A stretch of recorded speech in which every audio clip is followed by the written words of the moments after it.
안녕하세요. 60대 중반 남자입니다. 평생 다니던 회사를 퇴직하고 나니까 인생을 자꾸 되돌아보게 되네요. 처자식 굶기지 않고 가장으로서 정말 최선을 다해서 살았죠. 저와 비슷한 연배 있는 남자라면 저와 같은 인생을 살았을 거라고 생각합니다. 힘들어도 처자식만 보면 힘을 내던 시절이 있었어요. 딸 둘에 아들 하나 키우면서 하루가 다르게 커가는 아이들이 제 유일한 낙이었죠. 자식들 중에서도 가장 똑똑했던 큰딸은 아내가 혼자서 세 아이를 키우는 동안 옆에서 저보다 더 가장 많이 도와준 딸이었어요. 부모 눈에는 다 애들 같은데도 큰딸은 동생들을 챙기면서 솔선수범하며 컸죠. 어릴 때는 주말 저녁만 되면 큰딸이 둘째 딸과 막내 아들까지 불러놓고 숙제를 직접 챙기기까지 했습니다. 그 모습이 어찌나 귀여웠는지 초등학교 고학년이 된 큰딸이 어린 동생들을 앉혀놓고 진지한 얼굴로 말하더군요. 너희들 다 숙제했어? 수학 숙제는 한번 밀리면 할 게 많아지니까 그때그때 해야 된다고 했잖아. 왜 그렇게 내 말을 안 들어? 큰딸의 말에 둘째 딸이 뾰로통한 표정으로 말했죠. 언니가 어디까지 하라고 말 안 했잖아. 엄마가 언니한테 물어보라고 했단 말이야. 하루에 한 장씩 해두면 안 밀린다고 했잖아. 이번 준 엄마도 일하러 다녀서 바쁘다고 했지? 이리 와봐. 언니가 하나씩 알려줄 테니까 지금부터 해. 알겠어. 미안해 언니. 사실 문제가 어려워서 못하고 있었어. 어려운 문제는 혼자 생각하지 말고 이 언니한테 가져오라고 했지? 그때 아내는 새 아이들이 모두 초등학교에 입학하자 짧게는 일주일, 길게는 3달씩 집 근처 마트에서 아르바이트를 다녔죠. 아무래도 아이들이 커갈수록 들어가는 돈이 점점 많아지니까 아내는 큰딸에게 아이들을 부탁하고 일을 하기 시작했습니다. 말 잘 듣고 착했던 큰딸은 그런 아내의 부탁도 잘 들어줬어요. 주말이라 제가 있는데도 큰딸은 엄마가 자기한테 부탁한 일이라면서 동생들 숙제 검사까지 했죠. 3남매가 옹기종기 모여서 미리 학교 갈 가방을 챙겨두는 걸 보니까 초등학생이었던 큰딸이 대견하기만 했습니다. 그 모습을 지켜보다가 막내 아들한테 넌지시 물어본 적이 있어요. 민구가 누나가 숙제 잘 도와줘? 큰 누나가 알려주면 이해도 잘 되고 금방 풀어요. 그랬어? 민국이 이제 초등학교 2학년 됐으니까 누나들 말 잘 들어야 돼. 알겠지? 안 그러면 아빠가 이놈할 거야. 네, 근데 난 누나 말 잘 듣는데 큰 누난 그럼 누구한테 공부를 물어봐요? 엄마랑 아빠도 바쁜데 큰 누나 혼자서 다 해요? 누나는 똑똑해서 혼자서 잘하잖아. 그래서 민국이 숙제도 알려주는 거야. 그때 막내 아들의 말에 저는 괜히 가슴 한켠이 미안해졌죠. 요즘 TV를 보면 K장녀라는 말이 있지 않습니까? 사는 게 바쁘다는 핑계로 큰딸한테 너무 많은 짐을 짊어지게 만든 건 아닌가 싶어서 미안했어요. 그래도 늘 분말 없이 척척 해내는 딸이 고맙기만 했습니다.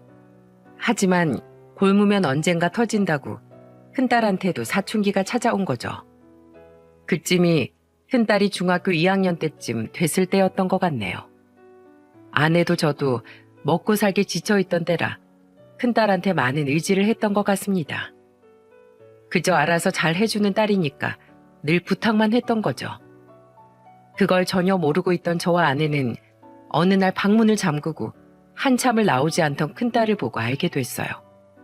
아내와 같이 조심스럽게 들어가서 무슨 일이냐고 물어보자 큰딸은 울면서 말했습니다. 엄마 내가 뭐하고 있는지 궁금하긴 해? 아빠도 내가 할 일이 얼마나 많은지 알긴 하냐고. 무슨 일 있니? 아빠한테 말해봐. 난 동생도 챙기고 집안일도 하고 내 공부도 해야 되는데 얼마나 바쁘겠어. 나도 이제 중학생이라고. 그때 저는 아내와 큰딸 이야기를 들어주려다가 크게 당황했죠. 저는 큰딸이 그저 잘 해내고 있다고 생각했어요. 아마 맞벌이하는 부부라면 그때 저희 집안 상황을 이해하실지도 모르겠습니다. 아무래도 어린아이들보단 첫째한테 의지하게 되지 않습니까? 그걸 인지하고 조심했어야 하는데 저 아내는 세심하게 챙기지 못했던 거죠. 아내는 처음으로 반항 아닌 반항하던 큰딸을 안아주면서 말했어요. 엄마가 미안해. 항상 열심히 해주니까 엄마는 우리 딸이 다 잘하는 딸인 줄 알았어. 그래서 엄마도 못하는 걸 너무 많이 우리 딸한테만 미루고 지냈던 것 같아. 미안해. 엄마가 잘못했어. 부모 자식이라도 말하지 않으면 이렇게 오해가 쌓일 수 있다는 걸 처음 알았습니다. 어렸던 아이들이라 얼굴만 봐도 저는 다 안다고 생각했죠. 하지만 펑펑 우는 큰딸을 보니까 부모 자식 간에도 대화가 이만큼 중요하다는 걸 배웠어요. 그날 이후 아내는 파트타임 아르바이트를 하면서 집안일과 아이들을 직접 돌보기 시작했습니다. 그러자 큰딸이 그 모습을 보고 아내한테 미안하다고 했다는 거죠. 그게 무슨 말인지 들어보니까 큰딸이 아내한테 미안한 목소리로 말했다고 하더군요. 엄마, 내가 시험 기간이라 예민해서 그랬어. 미안해. 내가 엄마한테 그러면 안 되는 건데 내가 도와줄 테니까 엄마도 좀 쉬어. 아니야. 엄마가 그동안 우리 딸한테 너무 기대기만 해서 미안해. 그리고 앞으로도 꼭 힘든 일 있으면 엄마한테 말해. 알겠지? 너도 내 자식인데 엄마가 첫째라고 너무 의지만 했어. 이게 다 우리 수진이가 너무 똑똑해서 그래. 엄마 닮아서 똑똑한 거지. 내가 엄마 아빠 많이 사랑하는 거 알지? 그럼 누구 딸인데. 우리 큰딸 언제 이렇게 컸을까? 의젓한 큰딸 덕분에 저희 부부는 새 아이를 키우면서도 어렵지 않게 살았다고 생각했습니다. 그만큼 저희 부부한테 큰딸은 든든하고 믿을 만한 자식이었죠. 나이에 비해 책임감을 일찍 알게 한 것 같아 미안하긴 했어요.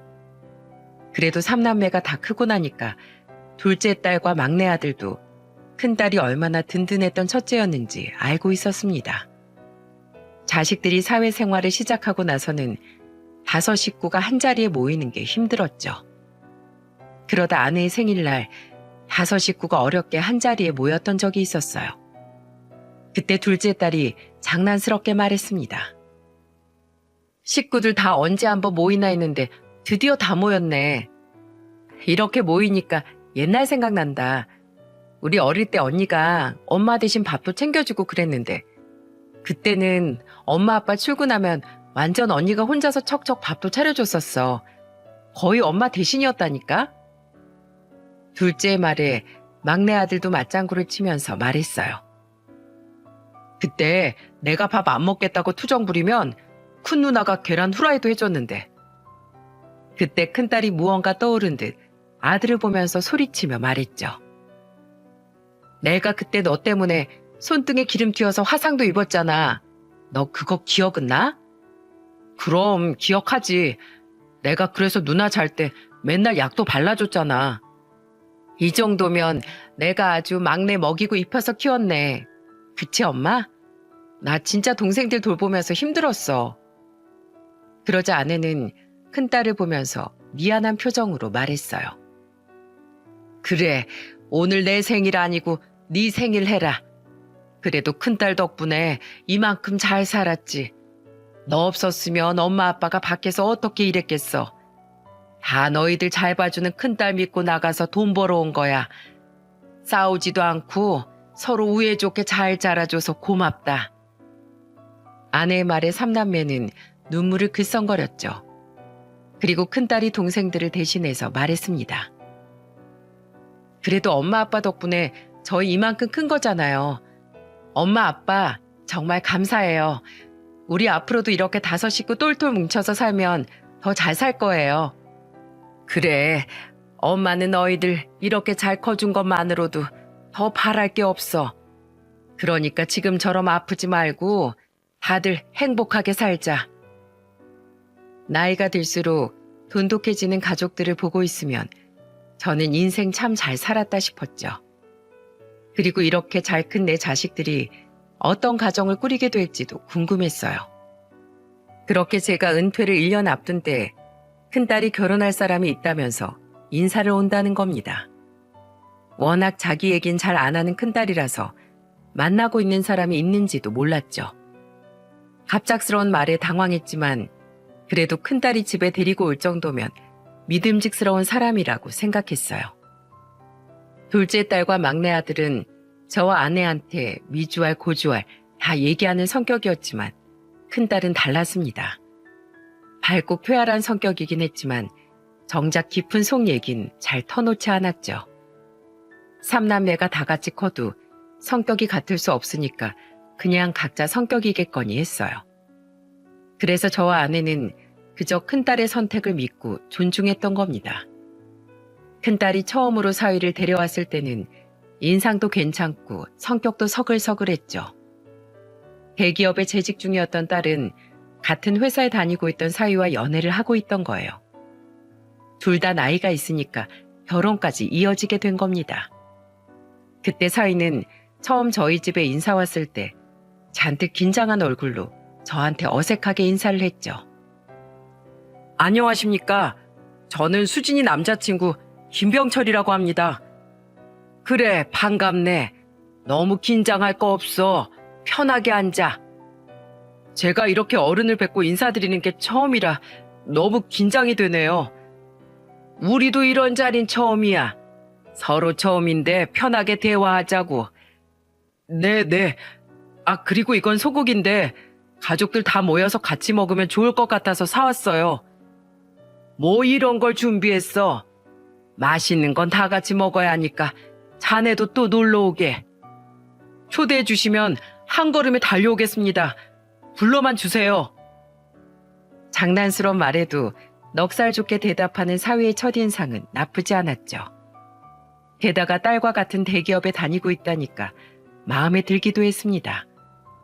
큰딸이 혼자서 경제적 문제를 감당하지 않아도 될 것 같았고 둘이 같이 벌면 잘 살 거라고 생각했어요. 그날 이런저런 얘기를 하면서 사위는 민망한 목소리로 말했죠. 저희가 같은 회사에 다니고 있지만 사실 저는 수진이만큼 모아둔 자산이 많진 않아요. 아버지께서 돌아가시기 전에 병원비로 돈을 많이 보태드렸거든요. 그래서 저 지금은 수진이보다 부족해도 살면서 절대 힘들 일 없게 할게요. 이것만은 꼭 약속합니다. 알고 보니까 사위도 집안의 장남이었고 친부가 지병으로 투병 생활을 길게 하는 바람에 벌어둔 돈을 집안에 많이 보탰던 겁니다. 부모가 아픈데 자식이 모른 척 할 수 있겠습니까? 그래서 사위가 아버지 병원비에 돈을 보탰다고 했을 때 충분히 이해했죠.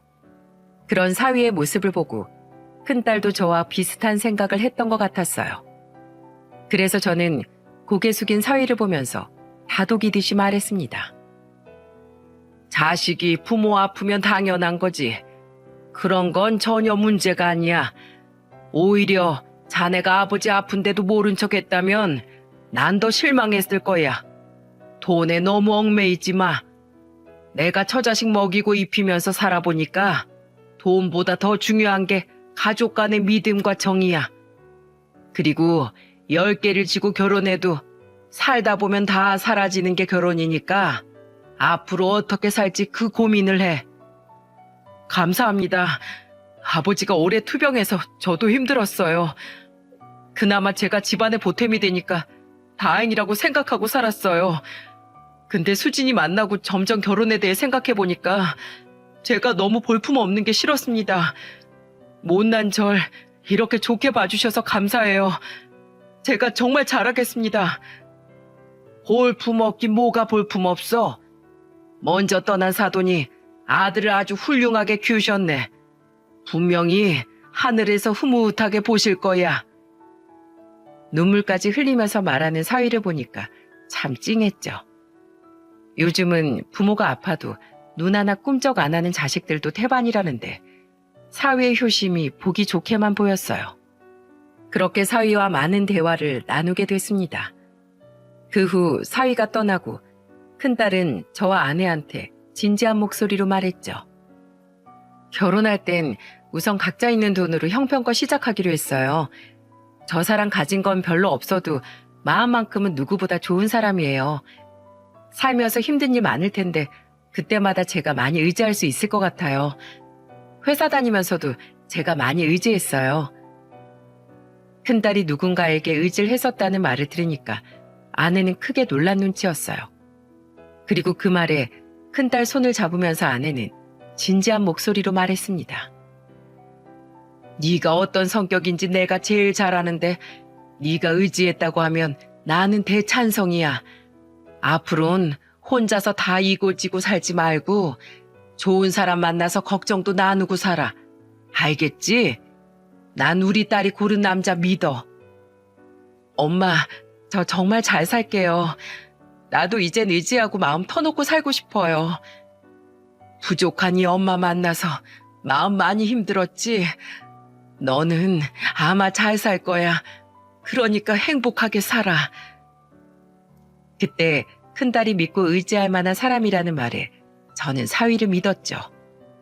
누구보다 큰딸이 행복하길 바라는 마음에 찬성한 결혼이었습니다. 그리고 큰딸 결혼 후 신혼 초반에는 사위가 참 괜찮았어요. 제가 은퇴 직전 결혼식을 올렸던 큰딸 부부는 수많은 하객의 축복 속에 결혼한 만큼 정말 잘 사는 듯 보였죠. 그리고 사위는 저한테도 정말 잘하는 사위였습니다. 시간이 지나 은퇴를 앞둔 저는 심리적으로 굉장히 기분이 이상했어요. 가장으로서 오랫동안 일하던 일터를 떠나는 일은 왠지 저를 무기력하게 만들었죠. 왠지 사회적으로 제 자리가 사라지는 기분이었어요. 그때 사위가 그런 저를 눈치채고 따로 연락했던 적이 있었습니다. 퇴근길에 갑자기 걸려온 사위 전화에 저는 반갑게 받았죠. 큰 사위가 이 시간에 웬일이야? 자네도 퇴근 중인가? 네, 오랜만에 일찍 퇴근하는데 장인어른 생각이 나서요. 별일 없으시면 같이 저녁이나 먹고 가실래요? 아이고, 사위가 먹자는데 당연히 좋지. 막내 아들이 지방으로 취업을 하게 되면서 아들의 빈자리가 크게 느껴졌는데 그 자리를 사위가 채워줬어요. 그때 사위와 감자탕에 소주 한잔하면서 남자끼리 할 수 있는 대화를 많이 나눴습니다. 사위는 제가 어떤 고민을 하고 있는지 눈치챈 듯 넌지시 말했죠.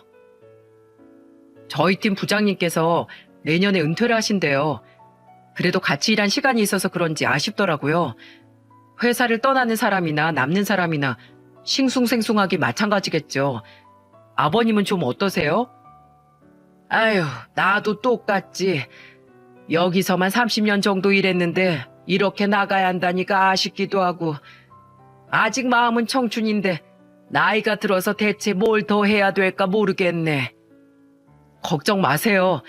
회사 밖이 전쟁터라고 해도 다 먹고 살 길은 있더라고요. 제가 도와드릴게요. 내가 나이를 먹긴 먹었나 봐. 사위랑 이런 얘기를 할 줄은 몰랐네. 자네라도 이렇게 말해주니까 아주 든든해. 저도 장인어른과 이렇게 지내게 될 줄 몰랐는데 처남 못까지 제가 잘하고 있나 모르겠네요. 그럼 우리 막내는 아직도 물가에 내놓은 애 같지 뭐. 자네도 살면서 힘든 일 있으면 나한테 언제든 털어놔. 내가 아버지 겸 인생 선배처럼 다 들어줄게. 힘들 때 이렇게 얘기할 사람이 있는 게 얼마나 든든한 건데. 말씀만으로도 너무 든든합니다.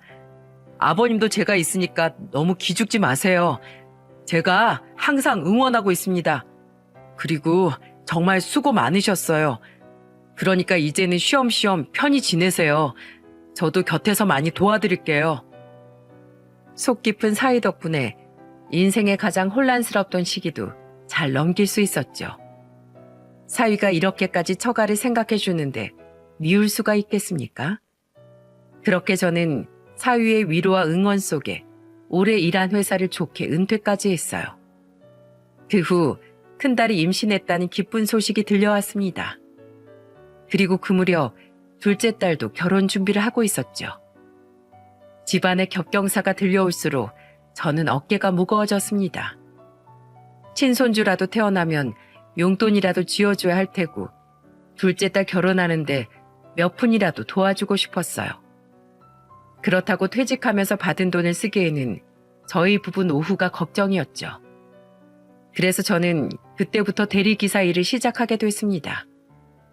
나이 들고 퇴직한 남자가 할 수 있는 가장 만만한 일이 대리기사일 뿐이었어요. 큰 돈은 아니었지만 돈을 번다는 거에 감사했습니다. 그런데 아내는 제가 밤에 대리기사 일을 한다는 걸 굉장히 걱정하며 말했죠. 밤에 하는 일인데 당신 정말 괜찮겠어? 취객이라도 만나면 어쩌려고. 그냥 적당한 경비일이나 알아봐. 갑자기 무슨 대리기사야? 경비일은 안전해. 다 사람 팔자야. 사람이 일이 생기려면 어떻게든 생기는 거야. 괜한 걱정 마. 그때 제가 아내와 대리기사 일로 신랑 일을 하고 있어서 큰딸 부부가 온지도 몰랐어요. 저와 아내는 인기척을 듣고 나가보니까 걱정스러운 얼굴로 서 있는 딸이 보였습니다. 분위기를 바꿔보려고 말을 돌렸죠. 늘 걱정이 많은 큰딸한테는 제가 대리기사 일하는 걸 모르게 하고 싶었어요. 그런데 이미 전부 알게 된 딸이 결국 고민 끝에 단호하게 말했습니다. 아빠, 대리기사 일 하지 마세요. 제가 복직하면 용돈 조금씩 드릴게요. 네가 무슨 내 용돈을 줘? 이 아빠 아직 짱짱해. 그러니까 내 걱정 말고 네 가정이나 잘 챙겨. 엄마가 괜히 걱정하는 것도 아니잖아요. 나도 듣고 나니까 엄마처럼 걱정이 앞섰는데 엄마는 오죽하겠어요. 제발 아빠 제 말 좀 들으세요.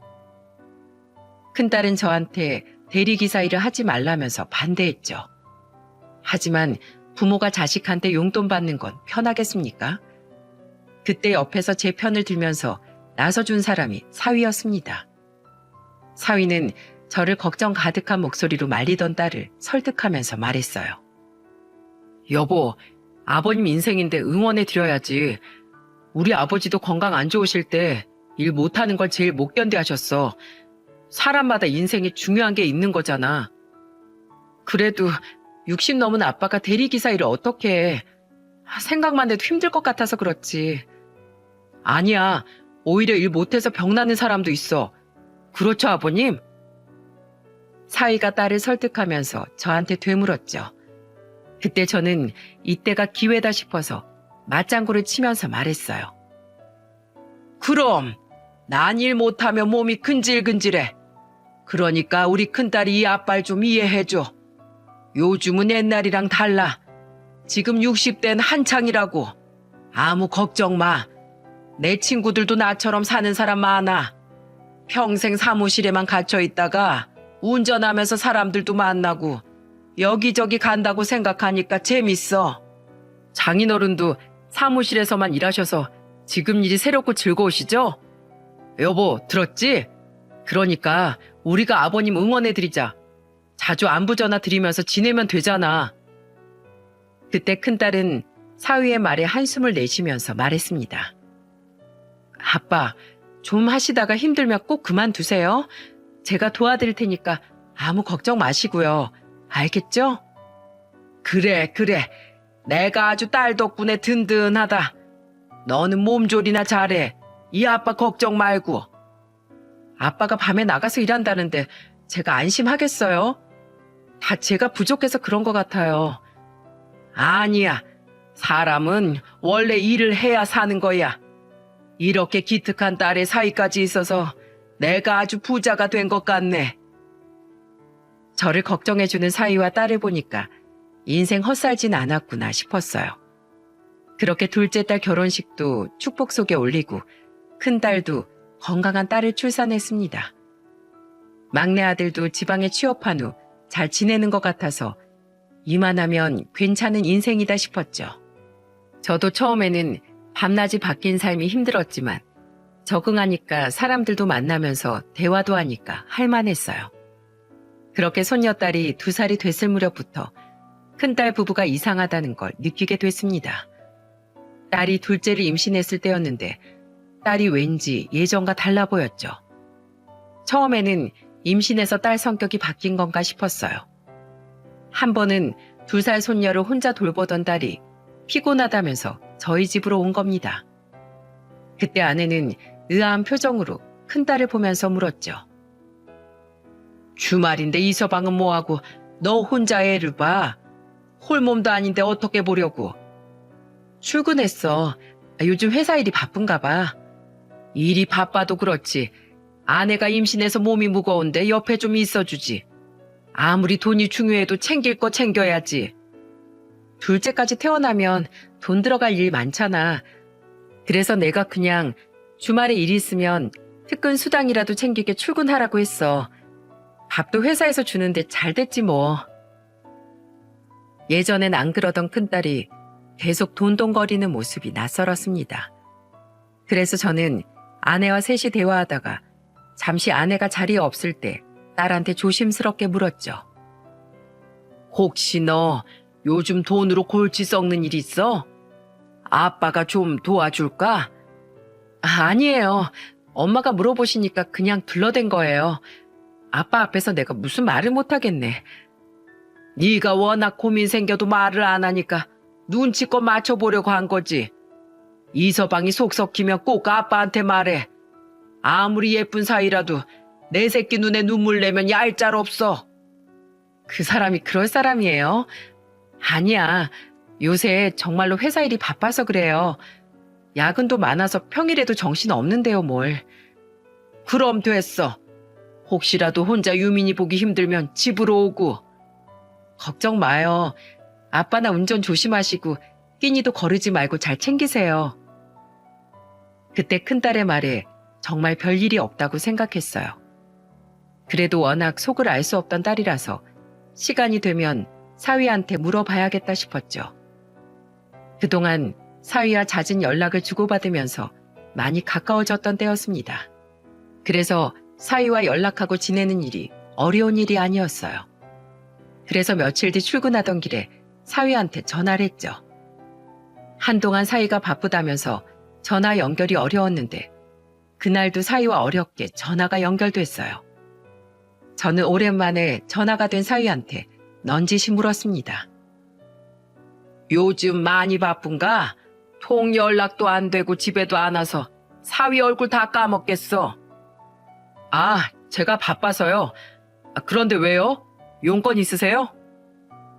퉁명스럽고 딱딱한 사위 대답에 당황스러웠죠.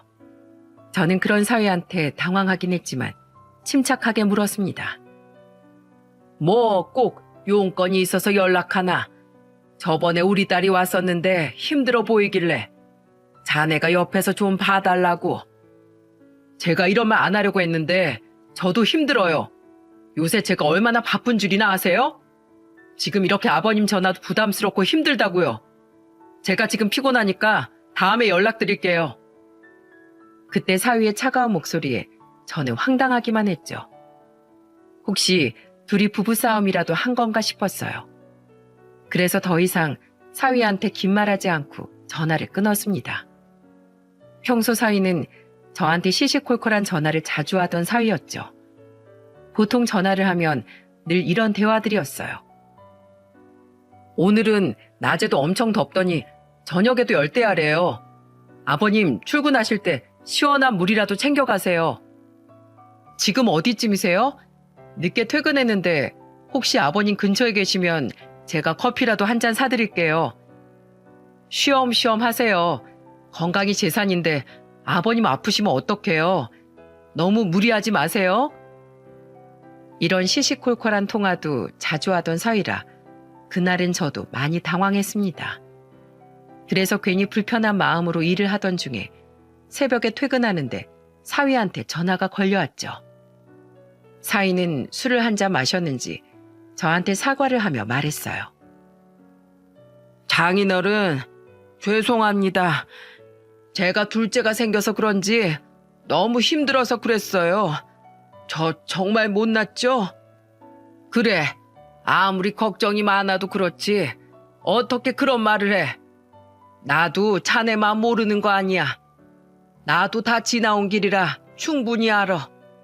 그래도 이건 아니지. 그러니까 앞으로 힘들면 술 마시고 이렇게 주정 부리지 말고 정정당당하게 둘이서 대화로 풀어. 남자가 이게 뭐 하는 거야? 죄송합니다, 아버님. 사위가 울면서 하소연을 하는데 그건 그거대로 마음이 불편했어요. 한 번도 본 적 없던 사위 모습이 낯설었죠. 그래도 부모가 끼어든다고 해서 해결될 문제가 아니라고 생각했습니다. 그저 둘이 잘 풀어나갈 거라고 생각했어요.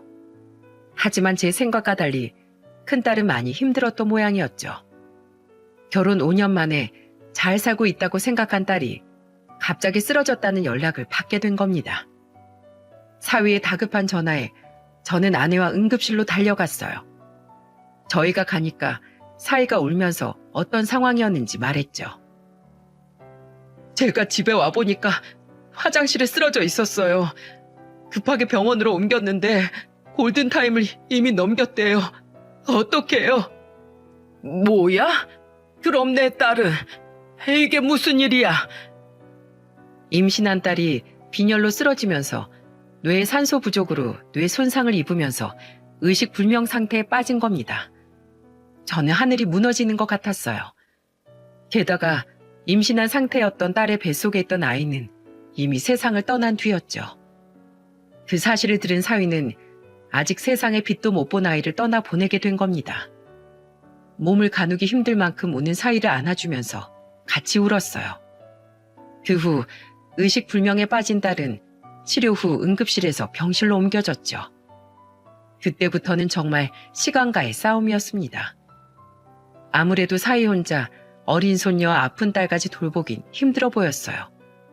그래서 아내가 사위한테 걱정스러운 목소리로 말했죠. 내가 믿을 만한 간병인 알아볼게. 자네가 간병의 육아까지 다 어떻게 하겠어? 회사도 다녀야 하는데. 네, 장모님. 제가 아내와 남은 딸이라도 꼭 책임질 수 있게 살게요. 죄송해요. 저 좀 도와주세요. 자네 마음 다 알아. 이 위기는 우리가 같이 이겨내면 충분히 이겨낼 수 있어. 그러니까 우리 같이 꼭 이겨내야지. 그렇게 아내는 간병인을 고용했고 어린 손녀를 대신 봐주기 시작했습니다. 저도 딸 병원비에 보탬이 되고 싶어서 대리기사 일을 더 적극적으로 하러 다녔어요. 그렇게 한 석 달간을 저와 아내의 사위가 서로 일을 나눠가면서 버텼던 것 같았죠. 그러다가 아내가 저한테 딸 병원에 잠시 가보라면서 말했습니다. 여보, 오늘 일 하루만 쉬고 병원에 좀 가봐. 사위가 간다고 했는데 오늘 회사 일이 있나 봐. 간병이 내일 쉬는 날이라 오늘 저녁에 일찍 나가봐야 한대. 그러니까 당신이 꼭 가봐. 그래, 알겠어. 걱정 마. 내가 가볼게. 아내의 말에 저는 딸의 병실로 향했어요. 병실에 가보니까 간병인이 딸이 편하게 누워있을 수 있게 자세를 고쳐주고 있었죠. 제가 들어오자 간병인은 반가운 목소리로 말했습니다. 오늘은 아버님이 오셨네요. 이렇게 딸을 끔찍하게 아끼시는데 기적이 일어나면 좋겠네요. 아휴, 남편이란 거 와도 꽂아놓은 보리자루 같은데 대체 부부가 뭔지. 이래서 남편이 남의 편이라는 거예요. 혀를 차면서 말하는 간병인의 말에 저는 깜짝 놀랐죠. 그래서 간병인한테 놀란 목소리로 물었어요. 방금 그게 무슨 말인가요? 우리 딸 남편이 꽂아놓은 보리자루 같았다니요? 모르셨어요? 자기 부인 보러 와놓고 맨날 핸드폰만 하다 갔어요. 평소에도 그렇게 좋은 사이는 아닌 것 같던데 아니었어요? 저번에 보니까 장모 장인 전화 오면 일부러 안 받던데요? 뭐라고요? 전화를 안 받아요? 세상에, 아유, 내가 잘못 말했나 봐요. 사이가 평소에는 잘했었나 보네요. 근데 제가 본 건 틀림없어요. 맨날 와서 아내 얼굴 한번 보고 계속 핸드폰만 하다 갔어요. 여기 병실 사람들이 전부 다 봤다니까요. 오죽하면 아내 보러 오는 게 아니라 핸드폰 하러 오는 거 아니냐는 말까지 했겠어요. 저번에는 밥만 먹고 갔어요.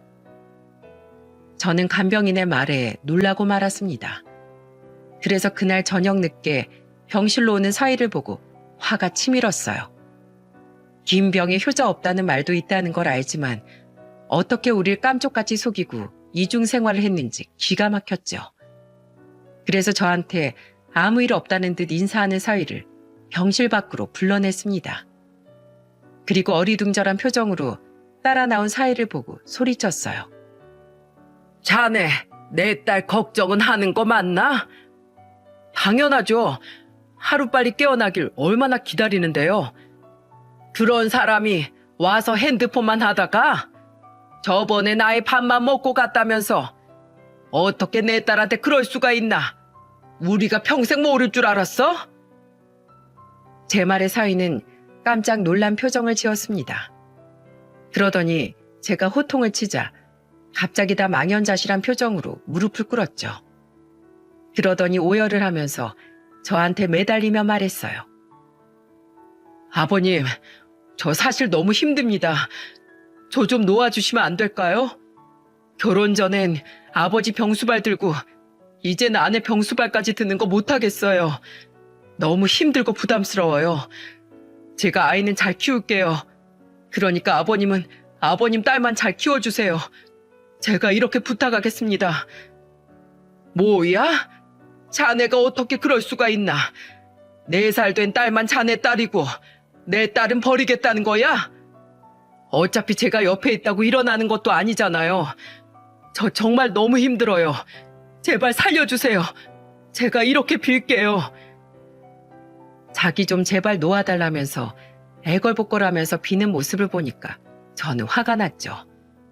원망스럽고 화나는데 차라리 이런 놈한테 내 딸을 맡기느니 잘 됐다 싶었습니다.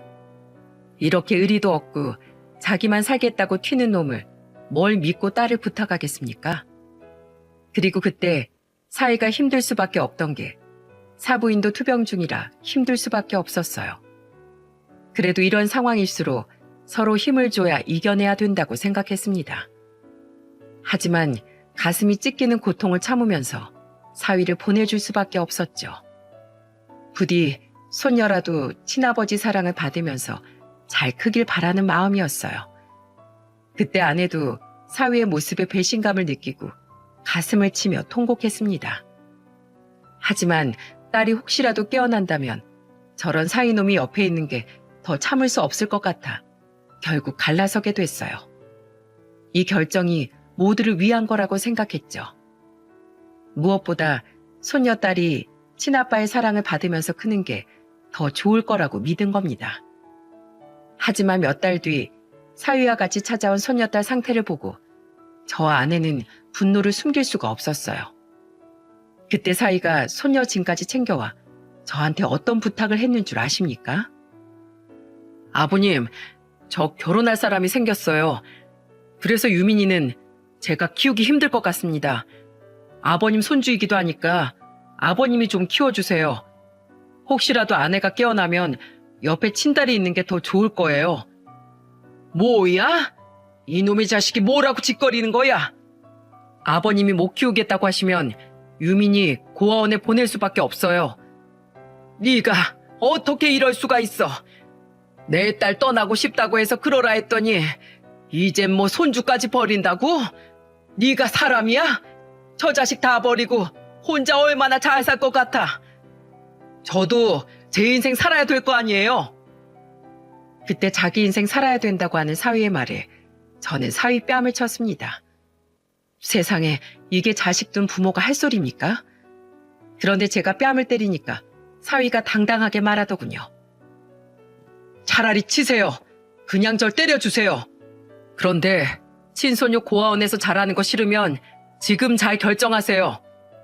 뭐야? 썩 꺼져. 머리 검은 짐승 거두는 게 아니라더니. 결국 그날 사위는 손녀만 남겨놓고 떠나버렸죠. 아픈 딸에 4살 된 손녀까지 정말 기가 막혔습니다. 아내는 매일매일 눈물만 흘렸어요. 분명 사랑해서 결혼한 사이에 아프다고 이렇게 버릴 수 있는 건지 배신감만 느껴졌죠. 그래도 어쩌겠습니까? 아픈 딸이라도 제 딸인데 저는 묵묵히 대리운전을 하면서 책임져야만 했습니다. 친소녀도 있으니 그저 손 놓고 울 수만 있을 수 없었죠. 그렇게 3개월 정도 지났던 것 같아요. 딸은 여전히 의식이 없었고 그런 딸을 돌보면서 아내와 저는 하루하루 그저 버틸 뿐이었습니다. 그래도 손녀딸을 보면서 그나마 웃을 수 있었죠. 참 세상 사는 게 버겁게만 느껴지던 어느 날 저는 인간 말종 같은 사위를 딱 마주치게 됐어요. 원수는 외나무 다리에서 만난다고 하질 않습니까? 하필이면 대리운전하러 가보니까 사위놈의 차였던 겁니다. 이미 차는 출발했고 룸미러로 확인해보니 사위라는 걸 알게 된 거죠. 그런데 그놈도 저를 알아보더니 술 취한 목소리로 말했어요. 와, 대리띠세요? 이혼하길 잘했다. 인생을 어떻게 살면 그 나이까지 대리를 해요? 그거 아세요? 처가댁이 조금만 잘 살았어도 저 안 떠났어요. 이게 다 무능력한 아버님 탓이라고요. 그러니까 재산 좀 많이 벌어두지 그랬어요. 뭐야? 너 지금 말 다 했어? 이게 뚫린 입이라고 함부로 짓거려. 네가 감히 누구 인생의 훈수질이야. 너 같은 개차반 인생이 앞으로 잘 살 수 있을 것 같아? 제가 진짜 할 말 다 하면 감당할 수 있어요? 저 재혼해요. 요즘 잘 나가는 땡땡 회사 알죠? 그 집안 따님이랑 곧 결혼하면 저 팔자 바뀌는 거예요. 참 사람 인생 얄궂죠? 운전이나 똑바로 하세요. 그래야 먹고 살죠. 돈 필요하면 마지막 정으로 제가 돈은 좀 보탤게요. 그동안 조용하다 싶었는데 사이놈은 결혼이 한 달도 안 남은 상태였던 겁니다. 진짜 기가 막혔죠. 정말 믿기지 않았어요. 친소녀 양육비가 잘 들어오고 있어서 따로 전화해 볼 일이 없었어요. 제 딸은 아파서 누워있는데 이게 말이 됩니까? 그래서 저는 다음 날 사업을 하는 친구를 찾아가서 사위놈이 취기에 말했던 회사에 대해 물어봤죠. 그러자 친구는 제 사정을 듣고 눈을 휘둥그레 뜨면서 말했습니다. 여기 사장이 다음 달에 딸 시집 간다고 청첩장을 보냈던데 남자가 자네 사위라고? 분명히 남자가 초혼이라고 했는데 아니 이게 무슨 일이야? 초혼이라고? 애가 우리 집에 있는데 초혼이라니. 확실해. 우리 회사 거래처라서 거기 사장이 사위 자랑하는 거 내가 모임 나갔다가 똑똑히 들었다니까. 친구는 전 사위가 재혼한다는 회사 사장과 같은 모임에 나가고 있었어요. 거기서 아무것도 모르고 사위 자랑을 하던 얘기를 들었다는 거죠. 그때 유명한 회사 사장이 신이 난 목소리로 말했다고 했습니다. 우리 예비 사위 얼마나 잘생겼는지 다들 결혼식장 와서 한 번씩 봐. 인물도 훤칠한데 대기업에 다니고 있어서 미래가 창창해. 내가 딸밖에 없어서 걱정했는데 나중에 회사를 물려줘도 되겠어. 이런 말까지 하면서 그 집안에선 손녀딸의 존재조차 모르고 있던 거예요. 저는 친구가 보여준 청첩장에 적힌 날짜를 보고 복수하겠다고 다짐했죠. 9월 8일 사위놈이 거짓으로 자신을 꾸며 결혼하는 당일 엎어버리겠다고 결심했습니다. 제 딸의 복수를 제가 직접 하기로 결심했어요. 시간이 지나 결혼식 당일 저는 결혼식장을 찾아갔죠. 그때 제 친구는 저를 도와주기로 약속한 상태였고요. 그런데 결혼식장에 가보니까 저는 2번 놀랐어요. 바로 남자 쪽 혼주석에 앉아있는 사돈과 사부인이 생판 처음 보는 초면이었죠. 게다가 사돈은 세상에 없고 사부인은 지병으로 투병 중인데 어떻게 올 수 있었겠습니까? 모든 게 사위가 다 거짓으로 꾸민 짓이라는 걸 알 수 있었어요. 아무것도 모르고 하객들이 자리에 앉기 시작했습니다. 그리고 성스러운 결혼식이 시작됐죠. 신랑 신부가 입장하고 주례가 시작됐어요. 바로 그때 저는 잠깐이라고 외치면서 식장에 들어섰죠. 술렁이기 시작한 식장 안에 제가 나타나자 사위놈은 사색이 된 표정으로 절 쳐다봤습니다. 저는 신랑 신부가 입장했던 길목에 서서 휴대폰을 들고 소리쳤어요. 여러분, 저놈은 사기꾼입니다. 전부 다 거짓말이라고요. 아픈 아내랑 딸까지 버리고 도망친 놈이에요. 그리고 혼자 잘 먹고 잘 살겠다고 재혼인 것도 숨긴 채 결혼하려는 악질 중에 악질이라고요. 이것 좀 보세요. 휴대폰이 작아서 안 보이실 텐데 궁금한 분들 다 이쪽으로 오세요. 제가 다 보여드리겠습니다. 저 사기꾼 친부는 이미 세상을 떠났고 친모도 지금 병원에서 치료 중이에요. 저 혼주석에 있는 사람들도 전부 가짜예요. 제가 이렇게 외치자 하객들은 제 휴대폰을 보러 하나둘 몰려들었죠. 저는 손녀딸과 사위 그리고 제 딸이 다정하게 찍은 가족 사진과 사부인의 진료 기록까지 전부 보여줬습니다. 그리고 저 사기꾼 놈이 이혼했다는 증거까지 전부 보여줬어요. 그러자 사위놈은 저한테 달려와서 제 휴대폰을 뺏으려고 안간힘을 쓰며 말했죠. 이게 뭐하는 짓입니까? 믿지 마세요. 노망난 노인네 말을 왜 믿어요? 뭐? 노망난 노인네? 자네가 내 딸한테 어떻게 이럴 수 있나? 친딸 보기 부끄럽지도 않아? 그때 사위놈과 실랑이를 하다 저는 그대로 뒤로 넘어졌습니다. 그러자 제 친구가 여자 쪽 집안 아버지를 데리고 와서 소리치며 말했어요. 이놈의 자식 보셨죠?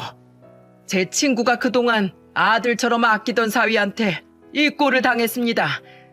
제가 오래 알고 지낸 친구라 뭐든 물어보시면 제가 다 알려드릴게요. 이런 배은망덕한 놈, 감히 내 딸 인생을 망치려고 작정했어? 내가 너 가만두나 봐. 결국 그날 결혼식은 완전히 파토나고 말았죠. 그 후 악질 중에 악질인 저놈은 어떻게 됐는 줄 아십니까? 혼인 빙자 사기죄로 고소까지 당했다고 했어요. 난다긴다 하는 집안 농락한 죄로 아주 고소 걸릴만한 건 전부 다 걸린 것 같았죠. 친구한테 들어보니까 혀를 차면서 저한테 근황을 전해줬습니다. 말도 마. 그 집안에서 자기 딸 당할 뻔한 거 알고 그 자식한테 소송을 엄청나게 걸었나 봐. 변호사도 엄청나게 선임했나 봐. 절대 못 빠져나가게 싹 털어달라고 했대. 아주 일을 가는 것 같더라. 그리고 너한테 고맙다고 전해달래. 자기 딸 구해줘서 고맙다더라. 그 말을 전해 듣는데 참 기분이 묘하더라고요. 제 딸은 이제 겨우 눈만 뜬 채 눈만 꿈뻑이는데 얼떨결에 남의 집 딸 인생을 구해준 꼴이 됐죠. 그래도 도움이 됐다니까 속은 후련했습니다. 사위놈은 결국 탈탈 털려서 다니던 대기업에서도 권고사직 처리됐어요. 요즘은 대기업이 윤리적인 문제에 더 민감한지 사위놈 소문을 듣고는 몇 차례 면담을 하다가 결국 해고됐다고 했죠. 이게 바로 의리를 저버린 인간의 끝이었습니다. 저는 그래도 사위놈이 정신 차리고 사과라도 할 줄 알았어요. 정말 인간이라면 그래야 되는 거 아닌가요? 그런데 끝까지 손녀 안부는 물론이고 제 딸의 안부조차 묻지 않고 자취를 감춰버렸죠. 제가 그동안 사위라고 부르던 놈은 인간의 탈을 쓴 짐승이었다는 생각만 듭니다. 이렇게 사연을 쓴 것도 인간이 분에 넘치는 욕심을 부리면 끝은 결국 처참하다는 걸 알려주고 싶어서예요. 돈이 많으면 편하긴 하겠죠. 하지만 돈만 있는 삶이 정말 행복하겠습니까? 무엇보다 사람 간의 정과 믿음, 의리가 중요하다고 생각해요. 지금 저희 가족이 딸을 사랑으로 보살피고 있는 것도 사랑이기 때문에 가능한 거죠. 일이 힘들고 지쳐도 눈이라도 깜빡이는 딸을 보며 힘을 얻고 있습니다. 언젠가 손녀와 제 딸이 나란히 걷는 걸 보고 행복할 날도 올 거라고 믿어요. 여러분들의 많은 응원 남겨주시면 오늘도 힘내서 살아보겠습니다. 끝까지 들어주셔서 감사드려요.